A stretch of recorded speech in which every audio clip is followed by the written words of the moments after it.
Every time I discuss a true crime case that I've dove into and researched, I've been open-minded to innocent until proven guilty. And one of my dedications since hitting this platform has always been a visualization and a focalization onto the actual system, the process, holding it accountable so that innocent until proven guilty played out more prominently in people's minds than just guilty by mainstream narrative. When it comes to the Idaho 4 case, though, we're at a crossroads because only 4 people actually did not get justice in the very recent developments in the case. And we need to further discuss that.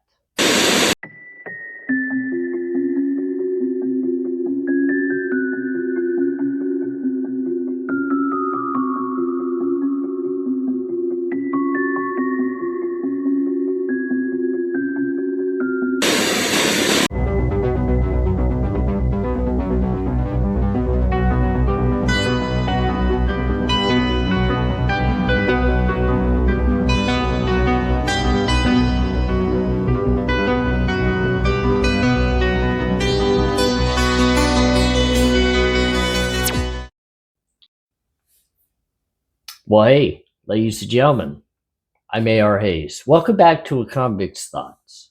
I appreciate you joining back over. You know, today was actually, it was a day that I just kind of sat back and I moseyed through different concepts, different thoughts, different people's opinions. And I stumbled over to a young man and I actually really enjoy Seth over with To The Point. If you haven't had a chance to jump over to his channel, I watch him quite regularly, even though I don't speak about it much, and I haven't been able to actually reach out to him. Is he somebody I would love to have a discussion with and even potentially do some work with? Very open-minded, but very common sense based. It reminds me a lot of my friend over there, Unfiltered Lucky. They have a lot of similarities. They just seem like good hometown boys. I have a good friend that behind the scenes always reminds me of Seth, pushes me, urges me to go over. And you know what? For the first time, I want to give him a shout out. I want to thank him for the recent work that he's been doing in the true crime community, as I know he stays very busy. He's a hardworking individual, beautiful wife, just makes it through each and every single day like we all do. But he stayed focused. He stayed open-minded. He's been doing some great work. So I wanted to take a moment because I haven't had the opportunity to give him a shout out. So Seth, with To The Point, right here on YouTube. If you haven't, take a jump over, take a gander, take a look at his work. I highly recommend it. Now, the whole reason why I brought that up is because I've tried to stay completely open-minded to everything that's happening within the Idaho 4 case. I've tried to set aside the emotional roller coaster that not only the last 2.5, almost 3 years have caused for so many, including myself, but even just what we've seen happen in the last few days. Everybody was prepared to go to trial, and if you say this case wasn't going to trial, you're crazy. We were all prepared for trial, even Judge Hitler. And then, boom, it happened. That plea bargain came ringing in, and at the end of the day, I got to say, ladies and gentlemen, it doesn't matter where the defense approached the prosecution approached the defense, wham, bam, a deal was made. It wasn't even a normal deal, and it wasn't a good deal. I don't think it was a good deal across the board for anybody. But it does leave quite a bit to talk about, because for someone like myself, I'm innocent until proven guilty across the board, ladies and gentlemen. This case, the Idaho 4, does not satisfy me in one bit when it comes to the evidence that would have been presented against Bryan Kohberger. Can I say I know all the evidence that the state had in their possession? The evidence that had been collected that they were either going to use at trial or they knew was just a building point to get to other possible evidence that could be used. Because remember, hearsay evidence and even lead up evidence is not always disclosed for all of us to know. It's only utilized within an investigative technique position to lead to actual other evidence that will be disclosed and used. So when you talk about the entirety of evidence disclosed to the defense, we're talking about 60 plus terabytes worth of evidence. So much so that even Ann Taylor said there was no possibility she could climb that mountain and get above everything before her to be able to properly sort through it all and prepare a good defense for Bryan Kohberger, because she wasn't going to know everything within that. That's how much turned over discoverable evidence there was. Now, there's only a minute amount of that that probably would have made its way into the trial. And that's why I've been pulling out my hair, and I've even done some work with all of you, some content right here, where I've said that this, by this defense and by this defendant, Bryan Kohberger, was the dumbest plea bargain I've ever seen. And it's because of the state of the circumstantial evidence and the lack thereof of really overwhelming, just knock them dead, punch you in the mouth, guilty evidence. And trust me, ladies and gentlemen, as I wade through all this and I see the different remarks and the comments, not so much on my channel, but the others, and then how that twists and turns that creator because they're afraid of losing subscribers or losing members. Yes, it hits the pocketbook when the people that follow you begin to leave because you've created a narrative or a thought process that just doesn't fall into place. So you dig in a little deeper, you even start to change your tune just that little bit. That's where I've been kind of lucky. I've always said innocent until proven guilty, and I've deemed nobody as innocent and nobody as guilty. But I've created no narratives. We've discussed possibilities. We've discussed thoughts. We've discussed different feelings and emotions. But never have I come out here and told any of you I knew who committed this crime or the whys or the hows. Because you know what? Sneaky little funny moment here. It doesn't seem like the prosecution does either. And that's why, at the end of the day, this plea bargain for them was a savior. But also at the end of the day, it was a failure. It was a failure at the end of the day to the 4 young souls that are up above us in heaven, if you believe in heaven and God, or the 4 young souls that were loved by so many on this earth that deserve all of the focus in regards to this very case, and that would be Xana, Ethan, Maddie, and Kaylee. The 4 that lost their lives in a devastating way. Lives that can never be brought back, no matter who committed the crime or why it was committed. They will never be here to walk amongst us or their loved ones again. That just creates so much pain for so many. And this prosecution, if Bryan Kohberger legitimately is the one, didn't seal the deal, didn't close it down like it should have been done. And trust me, I get it. I get the victim families. They were only seeking one thing, and that's the death penalty. Because at the end of the day, they got justice for their loved ones. They have a deemed defendant that has taken responsibility for the crimes and going to serve out the rest of his day behind bars.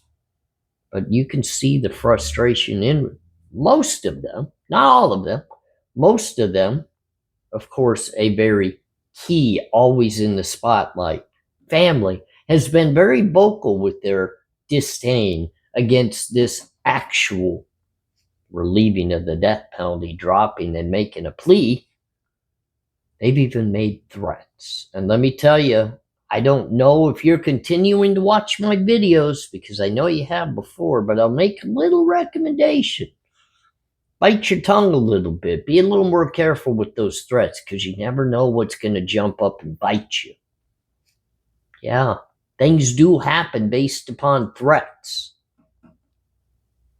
I mean, you've already lost a daughter in the most gruesome, painful of ways. Do you want to push the envelope to more? It might only be charges, maybe incarceration, but then again, it could always stir the pot. I mean, look at the negativity and the hate that's transpired on the platform by itself, where I've even presented a case right here in my hometown where two YouTubers just happen to come face to face and families are devastated because of it.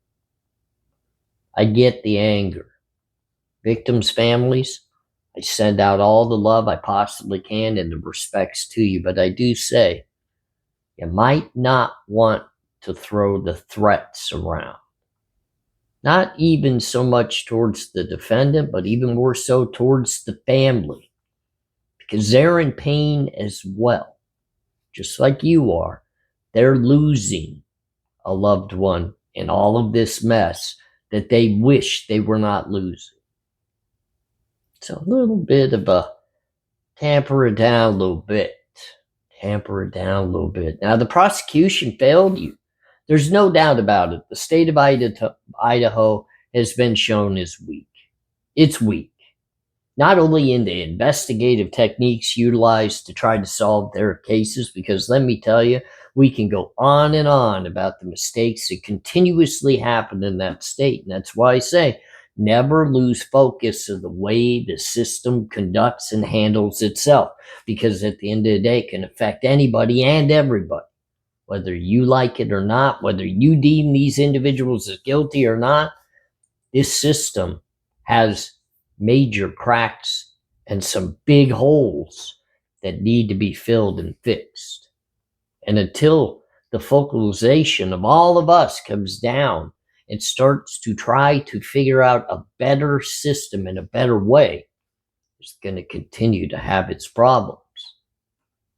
Stickergate comes to mind.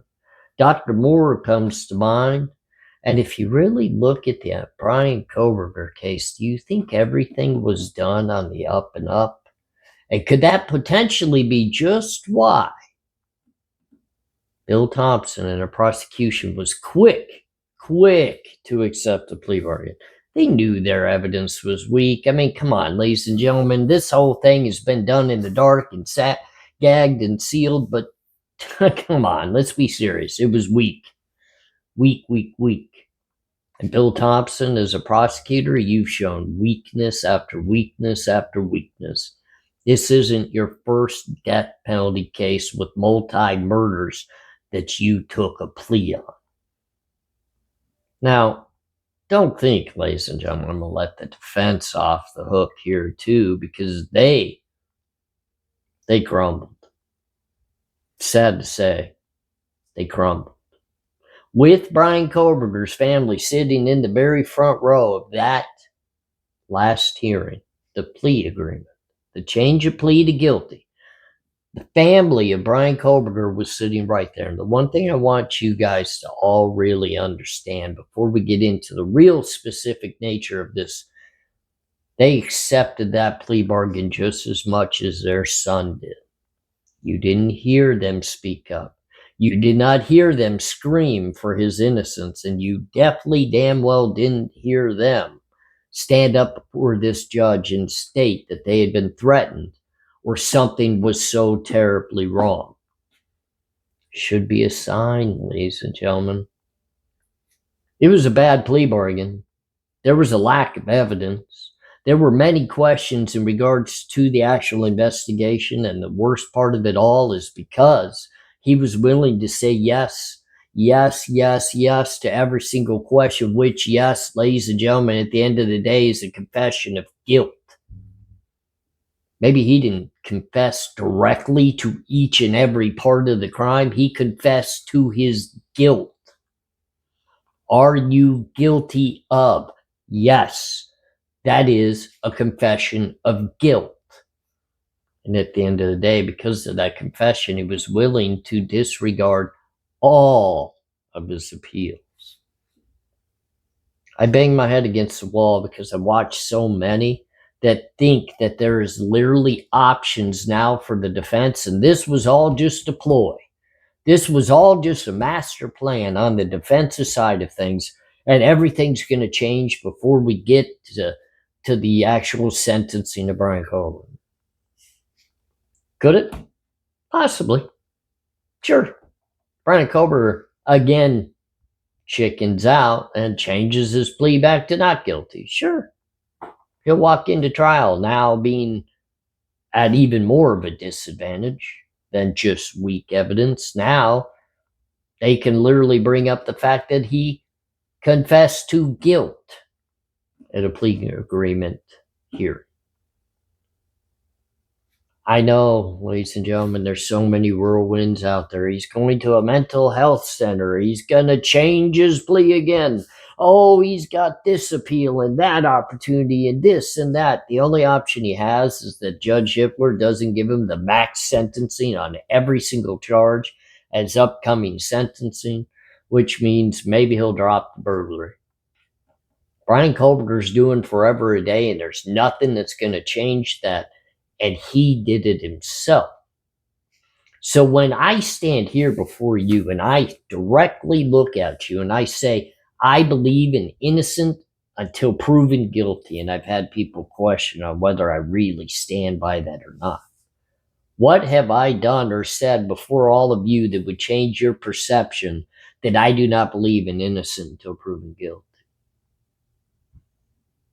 When I talk about Bryan Kohberger confessing guilt out of his own mouth, standing in the middle of the courtroom before his attorneys, before many other attorneys in the room, but even more so in front of his own mother and father,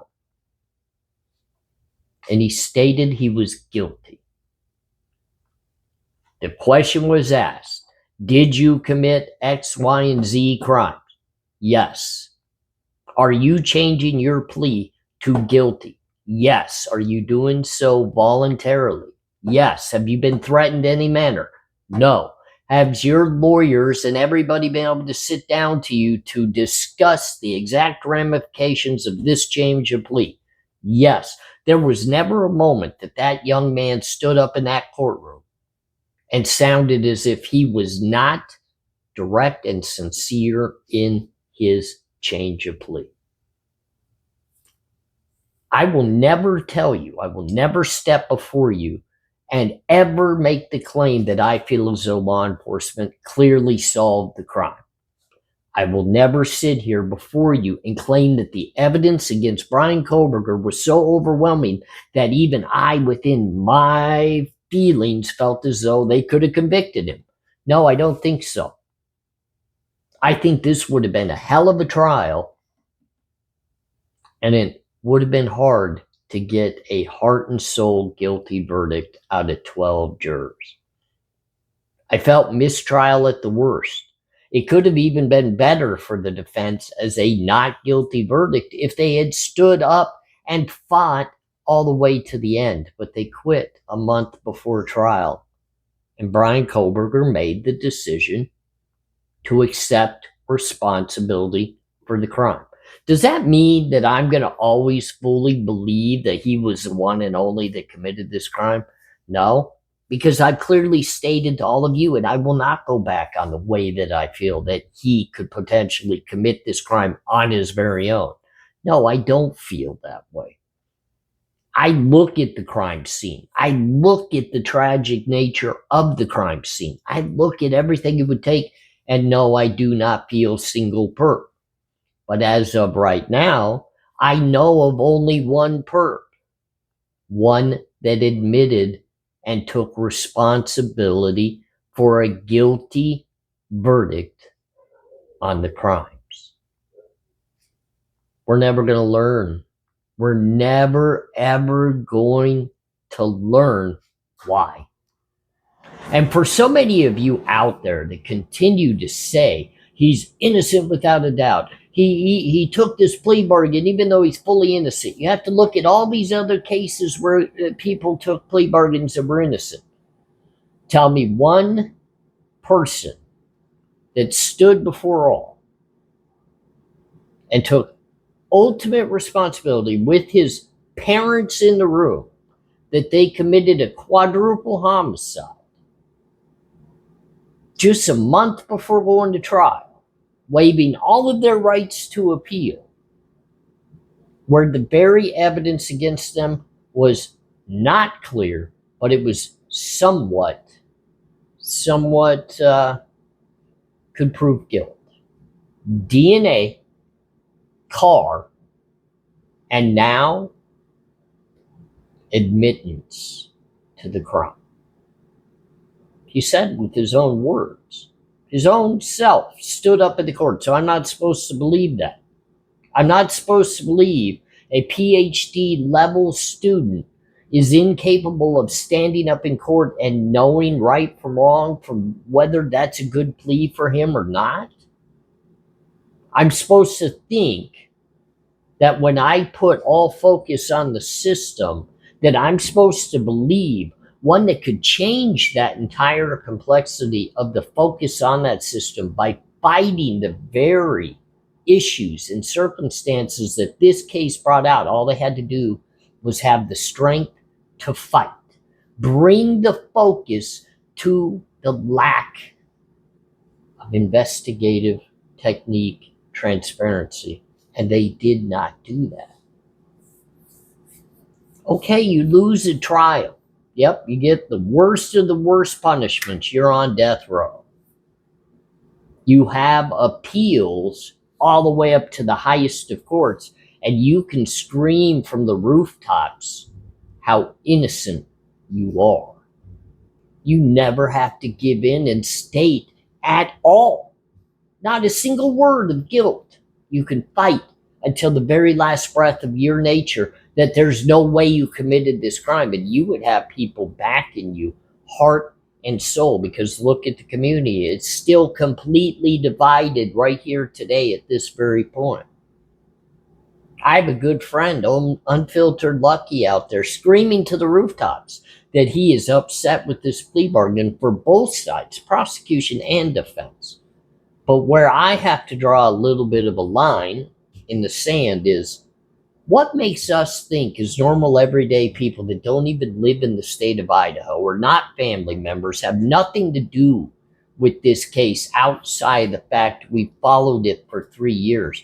We've done our own personal so-called research. We've looked at every different angle. We've discussed it. What makes you think we deserve to know more than what's going to be shared, even with the victims' families?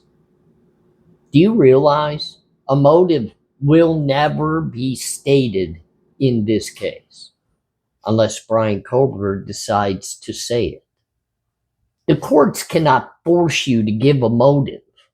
The courts cannot demand it within your plea bargain, because it could all be construed and lied about anyway. What does it take in today's society for those that are claiming innocence for a certain person to go from innocent until proven guilty? What is it that has to actually be proven guilty-wise for you to accept guilt of an individual? That's a tough question, isn't it?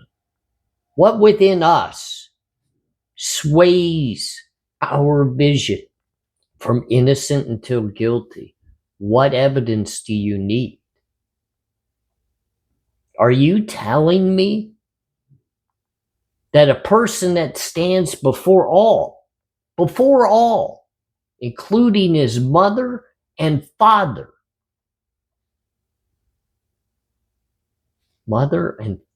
the two people fully supporting him, even in the courtroom, for the day that he makes a statement that he is guilty, and we're all going to sit back here and not accept that?